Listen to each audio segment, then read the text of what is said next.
Hi all. ഇന്ന് നമ്മൾ market analysis video കണ്ടവർക്കൊക്കെ അത്യാവശ്യം പ്രോഫിറ്റ് കിട്ടിയിട്ടുണ്ടെന്ന് ചോദിക്കും. കാരണം ഒരു എസ് എൽ ഓടിച്ചിട്ടുണ്ടാകും, ഒരു ടാർഗറ്റും കിട്ടിയിട്ടുണ്ടോ, അങ്ങനെ ആയിരിക്കും ഏകദേശം കണക്ക് വരുന്നത്. എനിക്ക് അങ്ങനെ ഉണ്ടായിട്ടുള്ളത്. രാവിലെ തന്നെ ഒരു എസ് എൽ കിട്ടി. കാരണം നമ്മൾ 25,450 താഴേക്ക് വന്നാൽ പുട്ട് ഓപ്ഷൻ ബൈ ചെയ്യാമെന്ന് ഞാൻ പറഞ്ഞിരുന്നു. അതേപോലെ തന്നെ 25,450 വന്നപ്പോൾ ഞാൻ പുട്ട് ഓപ്ഷൻ ബൈ ചെയ്തു. അത് രാവിലെ തന്നെ എസ് എൽ അടിച്ചു. പിന്നെ മാർക്കറ്റ് ജസ്റ്റ് ഒന്ന് മാറിയത്, കാരണം എക്സ്പയറി ഡേ ആയതുകൊണ്ട് ഞാൻ ഹീറോ സീറോ ട്രേഡ് എടുക്കാറുള്ളൂ. ഈ ട്രേഡ് എടുത്ത് എന്താ വെച്ചെങ്കിൽ ചെറിയ ഡൗൺ സൈഡ് ഞാൻ പ്രതീക്ഷിച്ചിരുന്നു, അതുകൊണ്ട് മാത്രമേ ഞാൻ എടുത്തത്. അത് വർക്കൗട്ട് ആയില്ല. ഫസ്റ്റ് 15 പോയിന്റിൻ്റെ എസ് എൽ അടിച്ചിരുന്നു.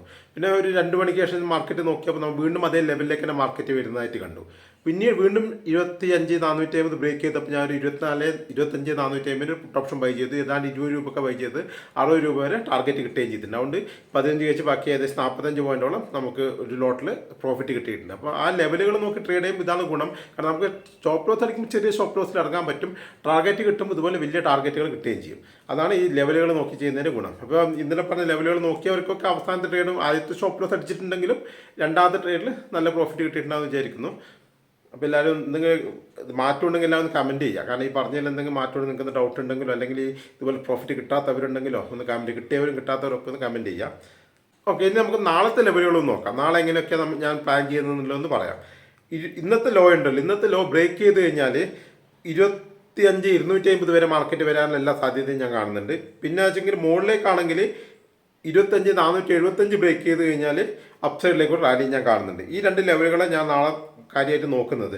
ഒരു സൈഡ് വേസ് ഓപ്പണിംഗ് ആണെങ്കിൽ ഇന്നത്തെ ലോ ബ്രേക്ക് ചെയ്ത് കഴിഞ്ഞാൽ, അതായത് 25,380 അത് ബ്രേക്ക് ചെയ്ത് കഴിഞ്ഞാൽ ഞാൻ താഴത്തേക്ക് ഒരു ട്രേഡ് എടുക്കും. 25,250 വരെ വരുന്ന ഒരു പുട്ട് ഓപ്ഷൻ ബൈ ചെയ്യും.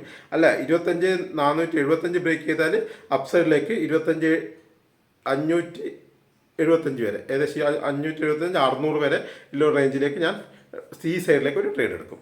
2 ലെവലുകൾ പറഞ്ഞത്. പിന്നെ മൂന്നാമത്തെ വെച്ചെങ്കിൽ ഗ്യാപ്പ് അപ്പ് ഓപ്പണിംഗ് ആണെങ്കിൽ 25,600 അല്ലെങ്കിൽ 25,575 ആ ഒരു റേഞ്ച് ഉണ്ടല്ലോ, ചാർട്ട് കൊടുക്കാൻ നോക്കിയാൽ മതി. ആ റേഞ്ചിലേക്ക് എത്തുമ്പോൾ പുട്ട് സൈഡിലേക്ക് ട്രേഡ് എടുക്കുക. അതായത് ജസ്റ്റ് ഗ്യാപ്പ് അപ്പ് ഓപ്പണിംഗ് ആണെങ്കിൽ ആ ലെവലിലേക്ക് മാർക്കറ്റ് കയറി അവിടെ വരുമ്പോൾ പുട്ട് സൈഡിലേക്ക് ട്രേഡ് എടുക്കും. അതുപോലെ നല്ല ഗ്യാപ്പ് ഡൗൺ ഓപ്പണിംഗ് ആണെങ്കിൽ 25,250 എത്തിക്കഴിഞ്ഞാൽ ഞാൻ കോൾ സൈഡിലേക്ക് ട്രേഡ് എടുക്കും. മാർക്കറ്റ് അവിടെ നിന്ന് റിവേഴ്സ് ആവാൻ സാധ്യതയുണ്ട് എന്നാണ് എൻ്റെ കണക്കൂട്ടിൽ. ഈ ഒരു പ്ലാനിലാണ് നിൽക്കുന്നത്. അപ്പോൾ ഒന്നുകൂടി പറഞ്ഞാൽ 25,250 മാർക്കറ്റ് ഗ്യാപ്പ് ഡൗൺ ഓപ്പൺ ആയിട്ട് എത്തുകയാണെങ്കിൽ ഞാൻ അവിടുന്ന് തിരിച്ച് റിവേഴ്സ് ഒരു ട്രേഡ് എടുക്കും. അല്ല, 25 ഇന്നത്തെ ലോ ബ്രേക്ക് ചെയ്ത് സൈഡ് വേസ് ഓപ്പണിംഗ് ആയിട്ട് ഇന്നത്തെ ലോ ബ്രേക്ക് ചെയ്ത് താഴേക്ക് വരികയാണെങ്കിൽ പുട്ട് സൈഡിലേക്ക് ട്രേഡ് എടുക്കും.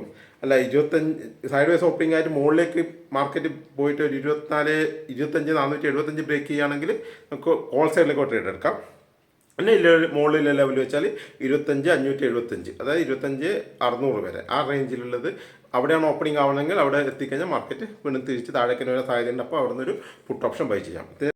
ഇത്രയും ലെവലുകളാണ് നാളത്തെ മാർക്കറ്റിൽ ഞാൻ നോക്കുന്നത്. ഓക്കെ.